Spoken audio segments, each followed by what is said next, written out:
Hello dan selamat kembali ke channel Let's Do.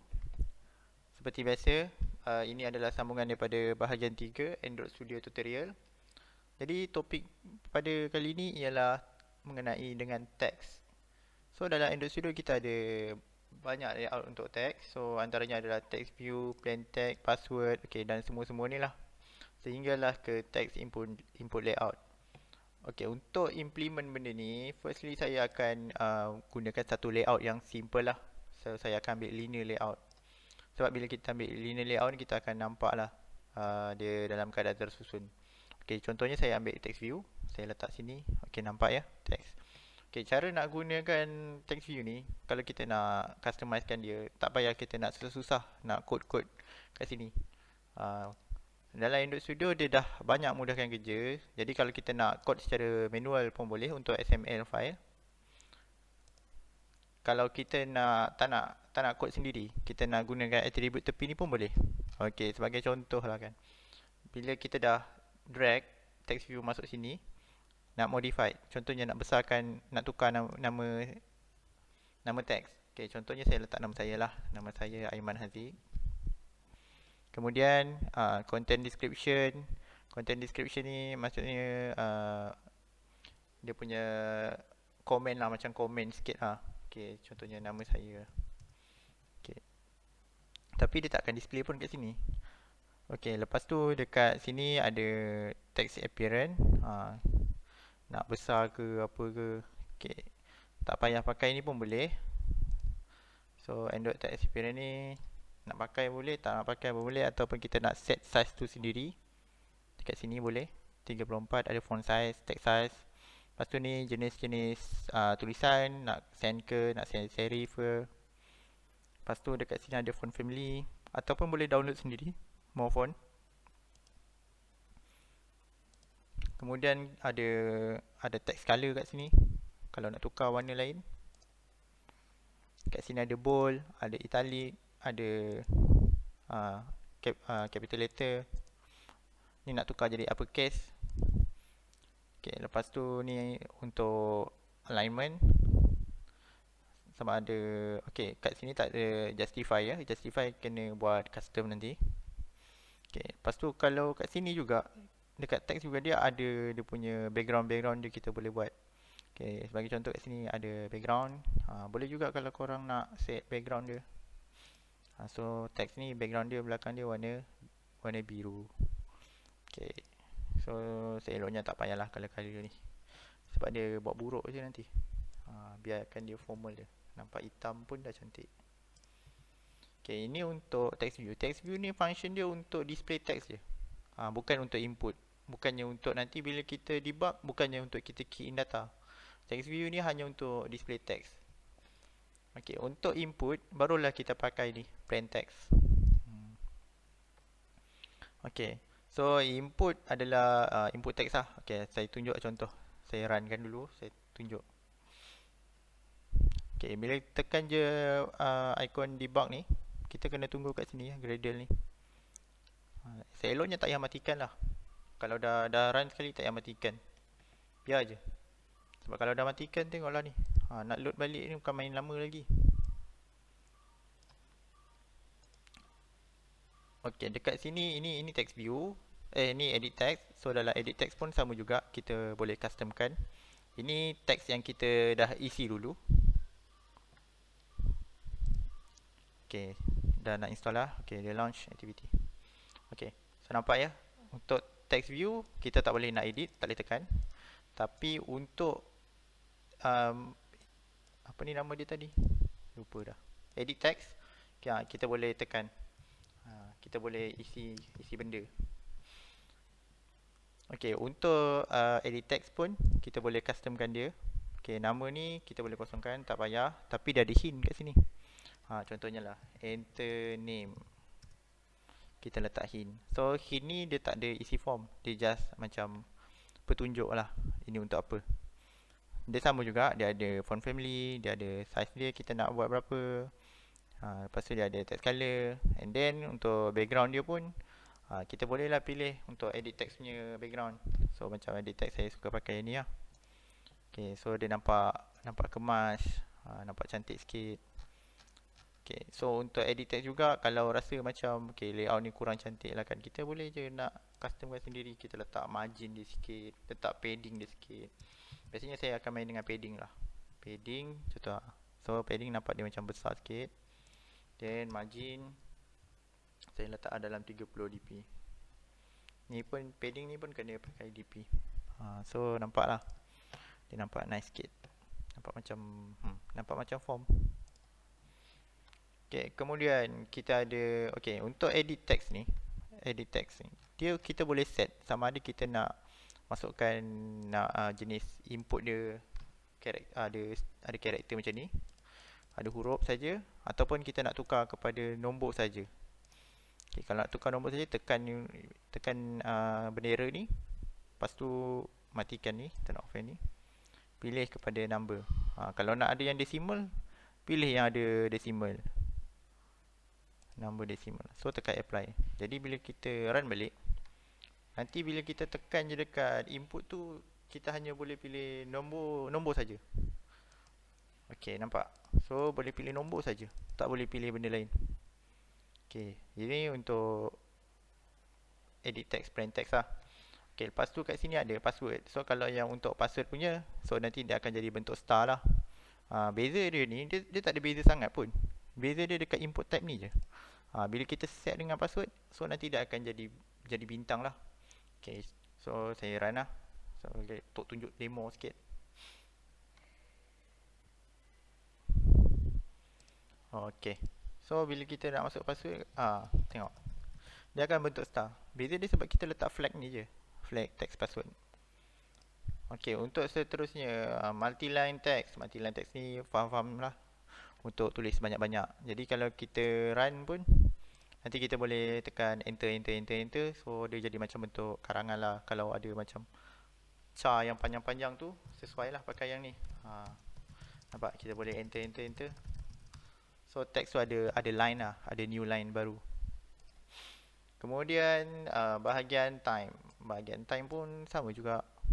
Ini untuk masukkan, tengok beza dia cuma input type je, tak ada apa. Date pun sama, cuma beza dia input type. Kemudian okay, auto complete text view pun sama juga.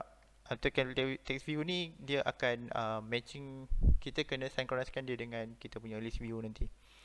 So dia akan read lah daripada teks-teks yang sedia ada.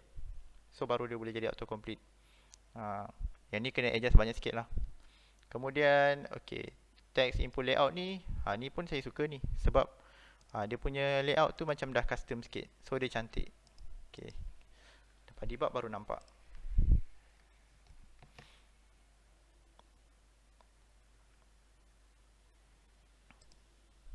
Nampak? Dia nampak cantik, dia naik kat atas tu. Okay, dia mula-mula dia hint je. Dia hint kat tengah je ni. Tapi bila kita tekan, nanti dia akan naik kecil atas ni. So dia nampak lebih kemas lah. Nanti bila dah tukar background dia apa semua, baru nampak kekemasan dia.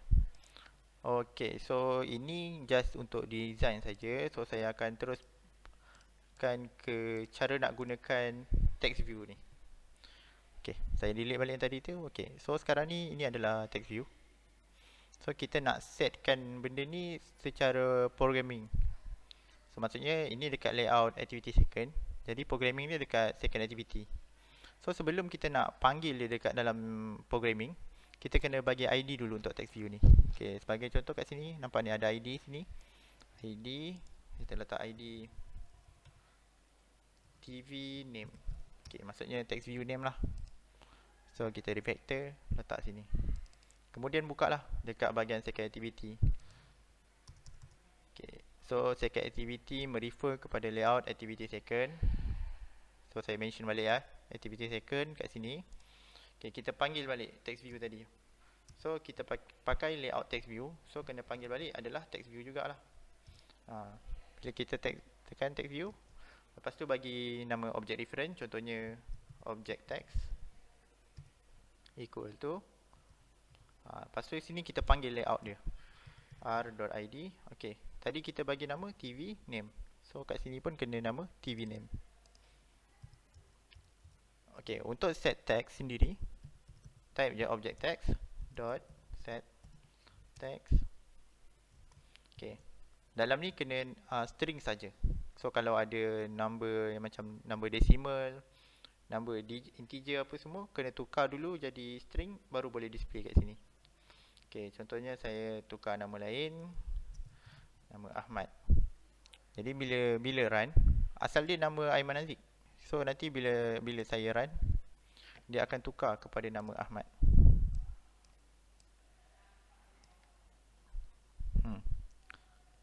So kalau ada banyak nama pun, kalau nak display tukar-tukar, hanya tukar dekat sini je lah.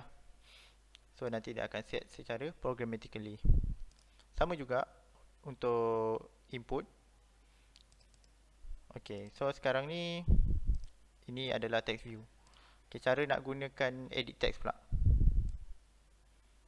So edit text ni kita bagi dulu ID input,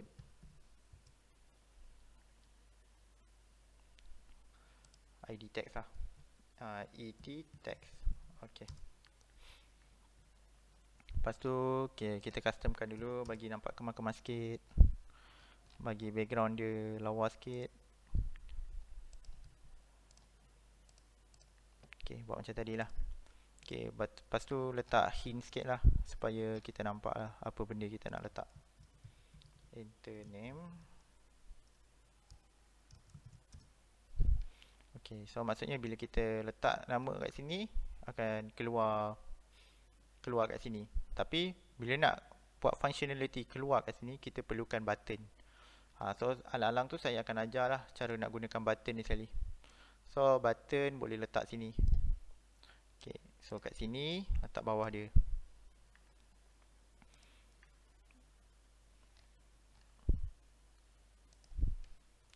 Button ni kita bagi nama lah, klik saya.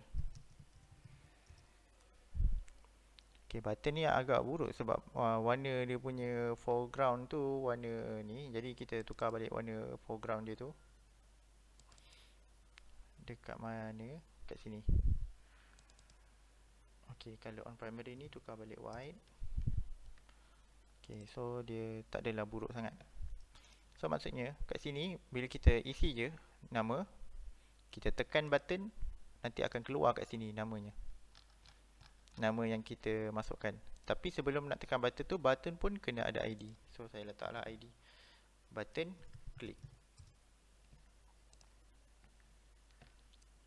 Okay, so dekat dalam activity ni kita dah panggil lah text view. So kita panggil dulu button. Button pun panggil juga.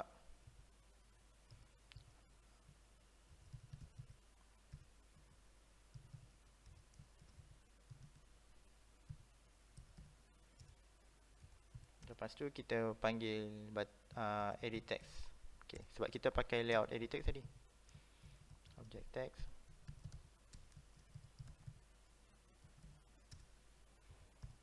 Okay. Ni sebab dah ada nama, so kita kena ubah nama lain lah. Okay, so function dia, bila kita tekan je button kat sini, masukkan dulu nama, tekan button, baru keluar. So secara logik dia, kita kena buat tekan button dulu lah, sebab button tu adalah action. So type dulu button, set on click. Okay, ambil yang ni, ambil yang first ni, set on click listener. So maksudnya bila kita klik dia, lepas tu apa action dia, dia akan buat satu. Okay, tekan je view on click tu, nanti dia akan terus pop up macam ni. Okay, so bila dah pop up, dia akan set nama yang kita masukkan. Okay, sebagai contoh, so object text sama dengan Ahmad. So maksudnya bila tekan pop up, baru keluar nama Ahmad. Okay, sekarang ni ini tak payah input lagi, saya tak gunakan input ni. So tengok ya. Okay, nama sebenar tadi adalah Aiman Haziq. Tapi lepas je kita tekan button ni, dia akan tukar jadi Ahmad. Okay, ni saya tak payah masukkan apa-apa dulu, saya tekan je ni. So dia akan tukar jadi Ahmad. So sekarang ni kita nak buat dia, kita key in sendiri, tekan button, baru ubah nama. Okay, so kat sini panggil dulu dalam bentuk string. Contohnya kita bagi nama string text equal to object edit text. Okay, kita panggil layout yang ni. Ha, ini kita dah panggil layout. Ini ID refer kepada layout XML ni. Kemudian ini object reference untuk kelas edit text. So dekat kelas edit text ni kita dapatkan dia punya string dulu. Get text.toString. So apa-apa input yang masuk dia akan convert jadi bentuk teks. Okay, dia adalah dalam bentuk teks. So dalam bentuk teks kita akan setkan dia ke dalam text view. So kat sini. So maksudnya isi dulu data dalam edit text ni. Edit text tu maksudnya di sinilah. Isi data dalam ni. Lepas tu bila kita tekan je klik, dia akan set nama baru, set text yang baru. Okay. So saya run balik untuk tunjukkan demo. Okay, so nak tukar nama siapa? Contohlah saya ubah nama Mail. So bila saya klik, dia akan ubah teks tu kepada Mail. Okay, jadi itu saja. Bolehlah untuk cuba-cuba di rumah ataupun di mana-mana. Siapa yang tengah belajar tu, okay, semoga yang disampaikan ni dapat beri manfaat. Okay, terima kasih kerana menonton. Nanti tunggu video saya seterusnya di bahagian yang keempat. Situ nanti saya akan terangkan lebih lanjut lah mengenai layout-layout yang lain. Okay, terima kasih.